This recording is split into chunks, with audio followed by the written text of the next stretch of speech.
नमस्कार, आपण पाहता हिरकणी न्यूज. हिरकणी न्यूज प्रत्येक क्षण ताज्या घडामोडी आणि महत्त्वाच्या प्रत्येक बातमीसाठी नेहमी तत्पर. भरधाव चारचाकीची 3 वाहनांना धडक, चिमुकल्याचा मृत्यू, 6 गंभीर. पेठवडगाव भरधाव वेगाने धावणाऱ्या चारचाकीने 2 दुचाकीसह दुसऱ्या एका चारचाकीला दिलेल्या धडकेत धैर्यशील उदय जाधव वय 5 राहणार अंबप तालुका हातकणंगले या चिमुकल्याचा जागीच मृत्यू झाला. त्याचे आई वडील व बहिणीसह अन्य 6 जण गंभीर जखमी झाले. वाठार वारणानगर मार्गावर सायंकाळी 7:30च्या सुमारास हा अपघात झाला. बागलकोट कर्नाटक येथील चारचाकी KA-29A-6815 विशाळगडहून मिरजकडे जात होती. तळसंदे गावच्या वळणावर या गाडीने एका दुचाकीला जोराची धडक दिली.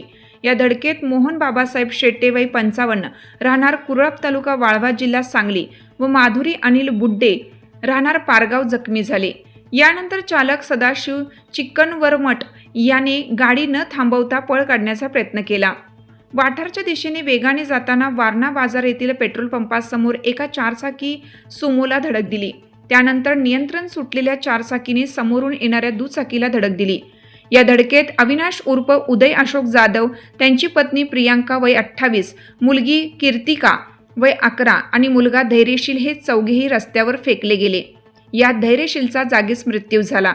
गंभीर जखमी अवस्थेत उदय, प्रियांका व कीर्तिका यांना तातडीने वडगाव येथील खाजगी रुग्णालयात दाखल करण्यात आलं. प्रकृती चिंताजनक असल्याने त्यांना पुढील उपचारासाठी रुग्णवाहिकेतून कोल्हापूर येथील छत्रपती प्रमिलाराजे रुग्णालयात दाखल करण्यात आले. दरम्यान अपघातानंतर काही काळ या मार्गावरील वाहतूक ठप्प झाली होती. हिरकणी न्यूज करिता सहसंपादक चंद्रकांत शिंदे, पेठवडगाव. आपल्या हिरकणी न्यूज चॅनलला लाईक करा, शेअर करा आणि सबस्क्राईब करायला विसरू नका आणि रहा अपडेट.